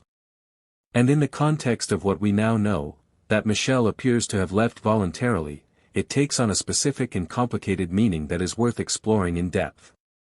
When a spouse or partner is reported missing, the timeline of the report tells investigators something about the reporting person's state of mind. A report filed within hours of a disappearance suggests panic, genuine fear, the immediate recognition that something is wrong. A report filed within days might suggest initial attempts to resolve the situation privately, combined with growing alarm. A report filed within the first week still falls within the range of behavior that investigators consider unusual but potentially consistent with a family trying to handle something internally before involving law enforcement. A report filed 22 days later sits well outside any of those ranges. 22 days is 3 weeks. 3 weeks during which Christmas arrived and passed. 3 weeks during which a 7-year-old child woke up every morning in a house where their mother was not present. 3 weeks during which, if Michelle had genuinely vanished against her will, if she had been in an accident or the victim of a crime, every hour of delay was potentially an hour in which she was suffering somewhere without rescue. From the perspective of a grieving spouse who genuinely does not know what happened, 22 days of silence before calling the police is almost incomprehensible. The behavioral pressure toward action, toward seeking help, toward the frantic need to do something in the face of a loved one's absence, that pressure does not permit 22 days of inaction in most circumstances. Unless something else is going on. What might that something else be? One possibility is that the husband had reason to believe, from prior conversations, from the state of the marriage, from something he knew or suspected, that Michelle had left of her own choosing. In that case, 22 days might represent a period of waiting, of hoping she would return, of reluctance to publicly acknowledge the humiliation or the pain of a wife who had walked away. And then 3 weeks pass, and Christmas comes and goes, and she is still not home, and he finally makes the call he has been avoiding. We are speculating here. We are doing what honest people do when confronted with incomplete information and a need to understand. We are thinking through the possibilities without claiming certainty about any of them. The true interior of the household in those 22 days is not known to us, and may not be fully known to anyone outside the family. But the 22 days are real. They happened. They are a part of the record. And they continue to ask questions of everyone who encounters this story. The involvement of the Federal Bureau of Investigation in the Michelle Hundley Smith case deserves more examination than it typically receives. The FBI does not involve itself in missing persons cases as a matter of routine. Their jurisdiction, their resources, and their priorities are all shaped by specific criteria, and a woman reported missing from a small North Carolina town does not automatically meet those criteria. Their involvement was almost certainly triggered by the interstate dimension of the case. Eden is in North Carolina. Martinsville, Virginia, where the Kmart was located, where Michelle said she was going, is across the state line in Virginia. The route between the two towns crosses that state line. If investigators believed that Michelle had been transported across state lines, or that a crime had occurred that crossed jurisdictional boundaries, the FBI had both the authority and the interest to be involved. The involvement of the FBI also signals something about the initial assessment of the case. In the early days of an investigation, before the facts have been established, before the picture has come into focus, investigators tend to pursue the most serious possibilities in parallel. The involvement of the FBI alongside local and state investigators suggests that, at least initially, the possibilities being seriously considered included scenarios involving interstate criminal activity. Abduction. Transportation of a victim across state lines. The kinds of crimes that the FBI specializes in investigating. Those initial fears were apparently not borne out. The investigation found nothing along the route. No evidence of a crime. No evidence of an accident. No evidence of the van or the woman. The nothing that investigators found was a different kind of nothing than the nothing that results when evidence has been successfully concealed. It was the nothing of a woman who had driven away of her own accord and left no trace because she did not intend to leave a trace. In 2024, by the time the fresh tip came in and investigators reopened the case, the FBI's potential role would have been different. If Michelle was alive and living in North Carolina, and had left voluntarily, the interstate dimension of the original investigation would have been superseded by the simpler reality: she was a private citizen, and the legal framework governing her situation was not a criminal one. The resolution of the case did not require the full machinery of a federal investigation. It required a detective following a tip, locating a person, confirming her identity and well-being, and making a responsible and legally appropriate decision about what to do next. There is something significant, when you think about it carefully, about the fact that North Carolina was large enough to hold both of Michelle Hundley Smith's lives simultaneously. That the state which contained Eden, which contained the home she left and the family she walked away from and the community that held her absence as an open wound, that same state also contained her new life, her new identity, her rebuilt existence. North Carolina spans from the mountains in the west to the Atlantic coast in the east. It encompasses the urban sprawl of the Research Triangle in the Piedmont, the small college towns scattered through the hills, the tobacco country and the farming communities and the resort towns of the Outer Banks. It is a state of enormous geographic and cultural variety, and that variety is itself a kind of potential anonymity. The North Carolina of the mountains is a world away from the North Carolina of the coast, and both are worlds away from the small Piedmont mill town of Eden. If Michelle settled in Asheville, or in Wilmington, or in a community in the far western mountains, she might as well have been in another state for all practical purposes. The social networks, the local knowledge, the people who might recognize her face or her name, the threads that might connect her new life to her old one, all of them attenuated by geography, by time, by the deliberate construction of a new context. And yet she was there. In the same state. Living a life that was simultaneously completely separate from and geographically proximate to the one she had abandoned. People who want to disappear frequently do not go as far as the movies suggest. They go far enough. Far enough can be 300 miles and a name change and a quiet decision to not look back.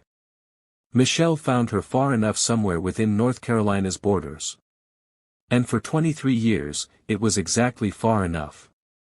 The question of how Michelle was found, the mechanics of it, the tools and methods that allowed investigators to locate her after 23 years, deserves sustained attention.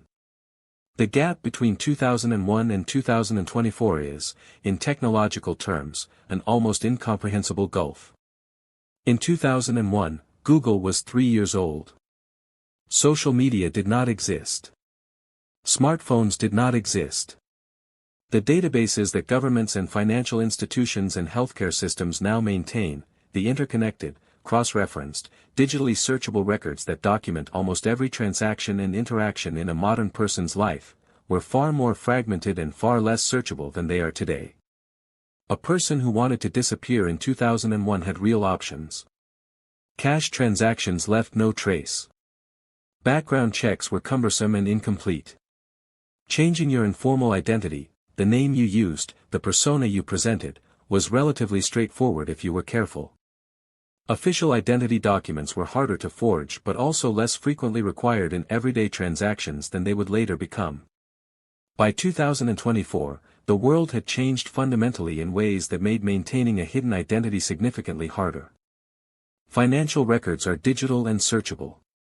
Medical records are digitized. Property records, employment records, government assistance records, all of it increasingly interconnected, increasingly accessible to investigators with the right authority and the right tools. If Michelle had, at any point in 23 years, used her legal name in any official capacity, filing a tax return, seeking medical care, registering a vehicle, signing a lease, she had created a record. A record that sat in a database somewhere, waiting for the moment when an investigator asked the right question of the right system. The fresh tip may have provided investigators with enough specific information to narrow their search to the point where modern investigative tools could do the rest. The modern infrastructure of documentation, which is generally experienced as a mild nuisance of daily life, became, in this instance, the mechanism by which a 23-year-old disappearance was finally resolved.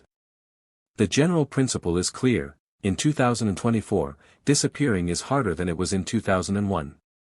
Cold cases that seemed permanently unsolvable 2 decades ago are being resolved today, one by one, as the technology of investigation catches up with the technology of human life. In December of 2001, the Internet existed but social media did not.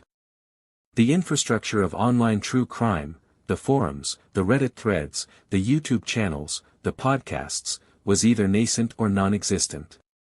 A missing persons case in a small North Carolina town in 2001 would have received local news coverage, perhaps some regional attention, and then settled into the particular kind of obscurity that cold cases occupied before the internet created permanent, searchable, public repositories of information. The true crime community as we know it today, the vast, engaged, global network of people who follow cold cases, who discuss evidence and theories online, who sometimes produce tips and sometimes generate leads and sometimes bring public attention to cases that would otherwise have faded, that community did not exist in 2001. This matters for Michelle's disappearance in several ways.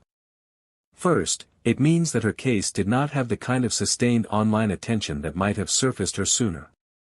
There was no forum cataloging every known detail of her life and her last night, no podcast amplifying the story to millions of listeners who might include someone who knew something. Second, it means that her disappearance, however painful for her family and community, did not generate the kind of permanent public record that would have made her new life more difficult to maintain. She disappeared before the internet became what it is now. Before every detail of a missing persons case could be cross-referenced against a photograph, before facial recognition technology made it dangerous to appear publicly when your face was associated with a missing persons report. She slipped away in the last era when slipping away was still genuinely possible.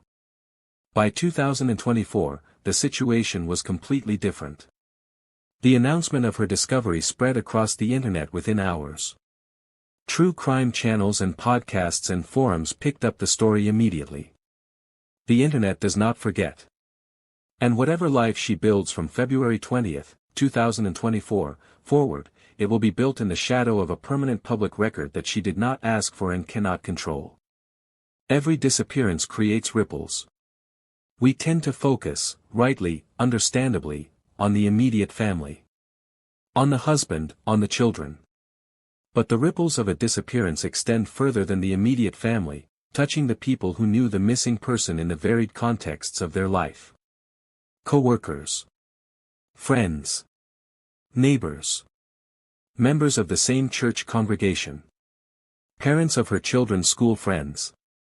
People who waved to her at the mailbox, who saw her at the grocery store, who sat across from her at some community dinner or neighborhood gathering. All of those people carried something of Michelle's disappearance too. Not the weight that her children carried, nothing close to that. But something. The not knowing. The wondering. The periodic conversation about what might have happened, resurrected every time someone mentioned the case or the subject came up. Eden is a place where people's lives are intertwined in a particular way of small-town life, the web of mutual familiarity and shared history that makes a community rather than just a collection of people living in proximity. Michelle was a thread in that web. Her disappearance was a tear in it, one that the community worked around and incorporated and lived with for 23 years. When the announcement came, those people, the broader community of people who knew Michelle or knew of her, had their own experience of the revelation. Their own questions. Their own process of integrating the information into the story they had been carrying. In 23 years, there would have been conversations. People who claimed to know something, or to have seen something, or to have a theory based on something they had observed about Michelle's life or her marriage or her state of mind. Some of those theories were probably closer to the truth than others. The announcement resolved the public mystery while leaving the private one intact. The community of Eden now knows that Michelle is alive. They do not know why she left, or where she has been, or what her life looks like. They hold the answer to one question and the absence of answers to all the others, which is in some ways more frustrating than the original mystery, because the real answer makes clear that the answers exist somewhere. They are simply not being shared. The true crime genre sometimes gets criticized for the way it treats real human suffering as content, and it is worth taking a moment to address that criticism directly. The criticism is real and worth taking seriously. When this kind of content is made about missing persons cases, about the private tragedies of people who did not choose to become public figures, it carries genuine ethical weight. We are taking the worst moments of real people's lives and presenting them for engagement, for a public audience that finds this kind of content compelling. In covering the Michelle Hundley Smith case, it is important to be explicit about where the ethical lines are. This video works from public information only, not from reaching out to family members, not from contacting investigators for details that have not been publicly released, not from attempting to uncover information that the people involved have chosen not to make public. Definitive claims about Michelle's character, motivations, or moral standing have been avoided throughout. Multiple possible interpretations of her choices have been presented, the limits of what can be known from the outside have been acknowledged, and the temptation to reduce a complex human situation to a simple moral verdict has been resisted. No one should be encouraged to try to find Michelle. Her location is not public, her privacy has been requested and should be honored, and any attempt by members of the public to locate her based on what can be pieced together from public information would be an invasion of the privacy that law enforcement has agreed to protect. What this content aims to do, what all responsible true crime content should aim to do, is take a story about real human beings and their real experiences and engage with it in a way that is thoughtful, honest, and respectful of the complexity that real human lives contain. Whether it always achieves that is something the audience can and should judge. There is something worth noting about the Kmart in Martinsville, Virginia that stands as Michelle's stated destination on the night of December 9, 2001. Kmart, as a retail institution, was at a particular moment in its history in 2001, still a functioning major retailer, still a presence in the American commercial landscape, but already beginning the long decline that would eventually lead to the bankruptcy filings and store closures that have made it, by 2024, largely a ghost of its former presence in American retail life. The Kmart in Martinsville. A green Pontiac transport van. December 2001. These details root this story firmly in a specific moment, the early years of the 21st century, the particular texture of American life in those pre-social media, pre-smartphone years when certain kinds of disappearance were still genuinely possible in a way that they are no longer.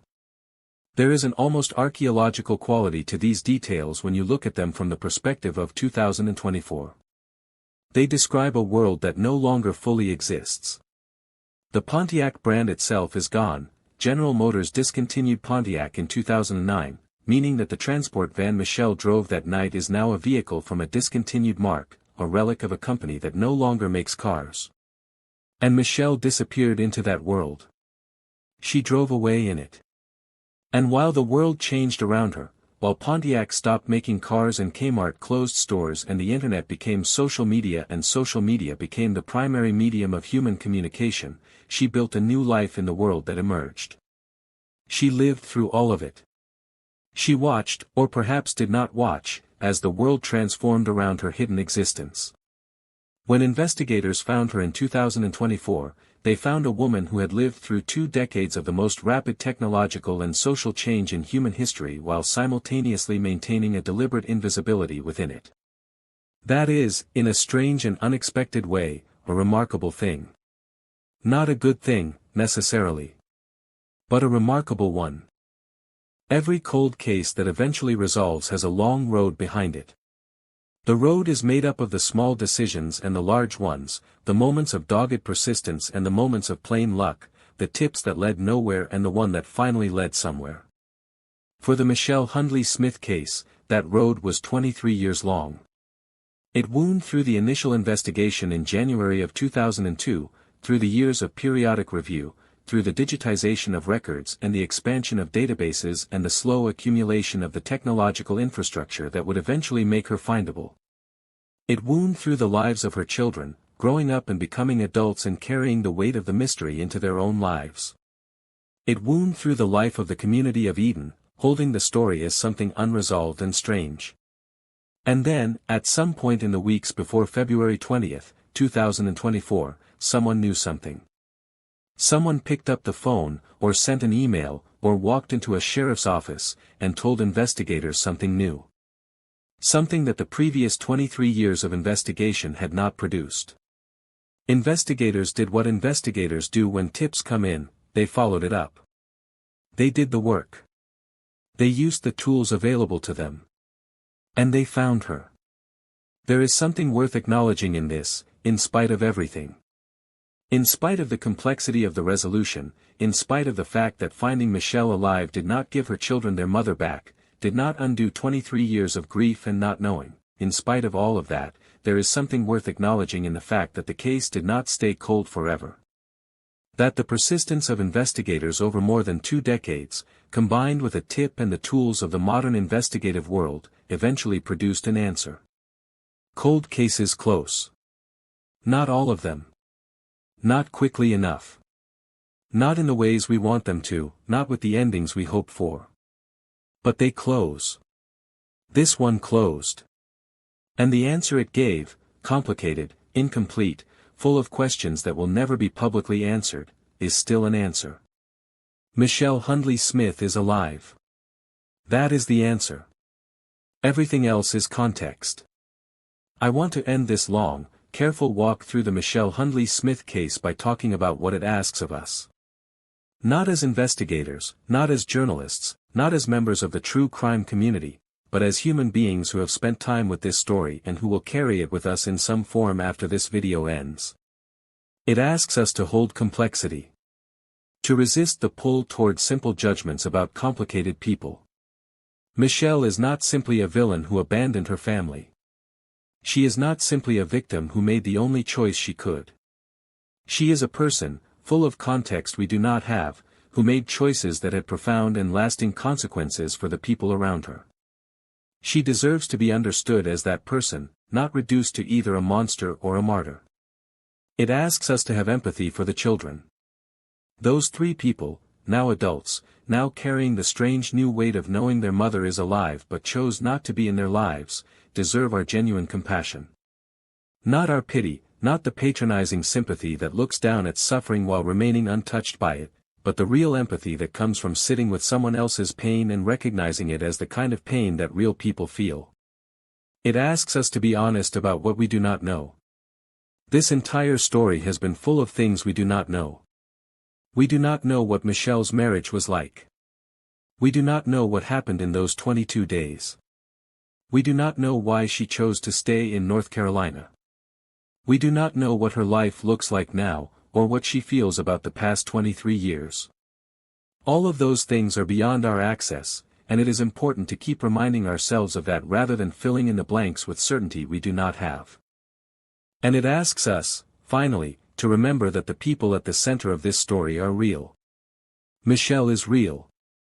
Her children are real. Eden, North Carolina is a real place full of real people who have lived with this for 23 years. We are observers of their story, not participants in it. We hold it carefully, with the awareness that our engagement with it, however well-intentioned, is still an engagement with someone else's pain, someone else's life, someone else's private reckoning with the past. This is the story of Michelle Hundley Smith. And this is where we leave it, not resolved, not simple, not over, but held as carefully and honestly as we know how to hold it.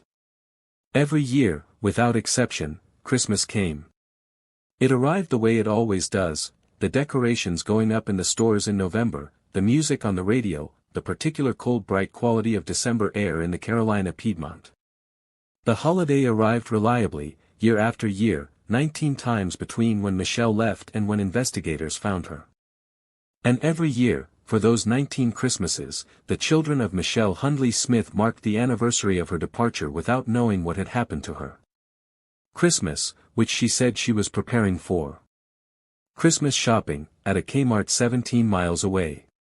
Christmas, which was the reason she gave for leaving the house on the night of December 9, 2001. Christmas, which came 3 weeks after she left and found her family without her. The weight of a holiday absence is a particular kind of weight. Holidays are concentrated moments of family expectation, the times when the people who should be present are most acutely felt in their absence. Every empty chair at a Thanksgiving table is a reminder. Every Christmas morning that unfolds without a missing person is a marking of time, another year gone, another year without answers. The youngest child turned 8 in whatever month their birthday fell in, sometime in 2002. Their first full year without a mother. The Christmas of 2001, when they were still 7, must have been extraordinary in its confusion, too young to fully understand what had happened, old enough to know that something was wrong, that the holiday was happening without the presents it should have had. And then the years accumulated. Christmas 2002. 2003. 2004. On and on, each one a chapter in the long story of what it means to grow up inside a mystery. Each one a date on the calendar that pulled the question of Michelle back to the surface, no matter how much the rest of the year had allowed it to recede. This is the texture of what the children lived. Not dramatic, not the kind of experience that makes for television moments, but the slow accumulation of ordinary days marked by an extraordinary absence. That is what cold cases do to the people inside them. They do not produce a single moment of devastation and then resolve. They produce years and decades of the ordinary extraordinary, the daily life lived against the backdrop of the unanswered question, the calendar full of dates that are marked in some quiet interior way by the presence of the absence. There is a particular kind of silence that exists between people who share history and blood and years of the same roof over their heads, and then something breaks and the silence comes in, and it stays. Michelle Hundley Smith and her children shared a house in Eden, North Carolina. They shared the ordinary dailiness of family life, the meals and the school mornings and the arguments and the particular warmth that lives in the corners of houses where a family has been, for however long and however imperfectly, together. The 7-year-old knew the sound of her footsteps on the floor. The 14-year-old knew her voice in the morning before coffee, and her voice in the evening when she was tired.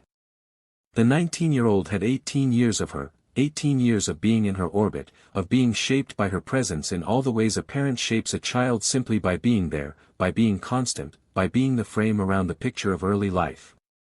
And then the frame disappeared. The silence that followed was not the comfortable silence of people who know each other so well that words are unnecessary.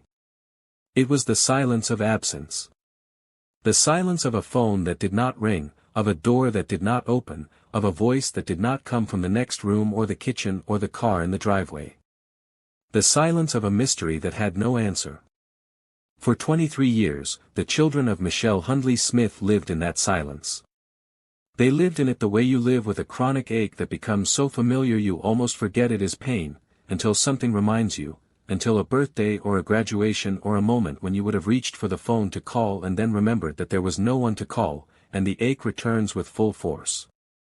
And then, in February of 2024, investigators broke the silence.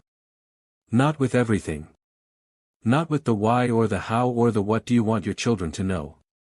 But with the most basic thing, she is alive. Which brings its own complicated feelings. Because a silence chosen is, in some ways, harder to live with than a silence that has no author. When the silence is death, or accident, or the terrible randomness of violence, there is no one to be angry at except the universe, and the universe does not answer. When the silence is chosen, when there is a person behind it who is alive and living and who has had 23 years to pick up a phone or write a letter or find some way to reach back through the silence and say something, then the silence has an author. And the children of Michelle Hundley Smith now know who that author is. What they do with that knowledge is their own. What they feel about it is their own. Whether they reach toward her or away from her, whether they seek understanding or simply the distance that allows them to continue their own lives without the active presence of this unresolved thing, all of that belongs to them, not to us. Behind every cold case that eventually resolves, there is a detective, sometimes several detectives across the span of years, who kept the file alive. Who did not allow themselves to forget that the open case represented a real person, a real family, a real wound that had not closed. In the Rockingham County Sheriff's Office, through the years between 2002 and 2024, there were people who looked at the Michelle Hundley Smith file on a regular basis. Who read through the original reports. Who checked periodically to see if anything new had surfaced. Who took seriously the tips that came in even when the tips led nowhere, because the alternative, filing the case away and stopping looking, would have meant giving up on the possibility that she might be found. We do not know the names of those investigators. They have not been publicly named in the coverage of this case, and that is appropriate. But they are real. They existed. They spent years of their professional lives keeping this case alive on behalf of a family in Eden, North Carolina, who needed an answer. The detective who eventually followed up on the fresh tip in the weeks before February 20, 2024, did the specific work that led to the announcement. Whether it was primarily the quality of the tip, or the application of modern investigative tools, or some combination of persistence and technology and good fortune, they did the work and they got the result. Cold case investigators are doing this work right now, today, on thousands of cases across the country. Some of those cases will eventually resolve, in years or decades, because someone in a sheriff's department decided to pull the file one more time and see if the fresh eyes or the new technology or the new tip changed anything. Michelle Hundley Smith's case resolved because someone kept going. And that is worth remembering. Michelle Hundley Smith left Eden, North Carolina on December 9, 2001. She said she was going Christmas shopping. She drove 17 miles toward Martinsville, Virginia in a green 1995 Pontiac transport van. She never came home. 22 days later, her husband reported her missing. The Rockingham County Sheriff's Office launched a search with multiple agencies, including the FBI. They found nothing along the 17-mile route between Eden and Martinsville. No trace of Michelle. No trace of the van. The case went cold. Her children, 19, 14, and 7 years old when she left, grew up without answers. They became adults inside the mystery. For 23 years, they did not know. In the weeks before February 20, 2024, investigators received fresh information about the case. They followed up. They found Michelle Hundley Smith, alive, in her 60s, living somewhere in North Carolina. At her request, her location and the details of her new life were not disclosed. That is the Michelle Hundley Smith case. Those are the facts. Everything else, the why, the how, the what happens now, belongs to the people living it, and it will belong to them for as long as they are living. Cold cases close. People are found. Mysteries resolve into complications that are harder to live with than the mysteries themselves. And through it all, real people carry real weight, and they carry it in the ways that are available to them, in the dark and in the light, for as long as they need to. This is the story we were given. This is how we tell it.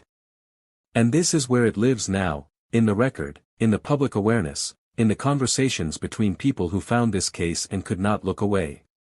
That is the story of Michelle Hundley Smith, and we will continue to follow it here at Coldcase Crimelab as new information becomes public. If this case moved you, if it made you think, if it changed your perspective on something, if it sat with you the way these stories have a way of sitting with you, then there are 3 things I want you to do right now. First, hit that subscribe button if you have not already. Hit it. We put this level of detail and care into every single case we cover, and you do not want to miss what is coming next. Second, hit the like button. It takes 2 seconds and it means everything for this channel's ability to keep doing this work. And third, and this is the one that matters most to me, go down to the comments and leave your thoughts. Not a one-word reaction. Tell me what you actually think. Tell me what surprised you. Tell me what question you are walking away with. Tell me what you think happened in those 22 days, or what you think drove Michelle to make that decision on a December night in 2001. Tell me what this story made you feel. This community is built on those conversations, and your voice in it matters. Coldcase Crimelab. We keep the cold cases warm. See you on the next one.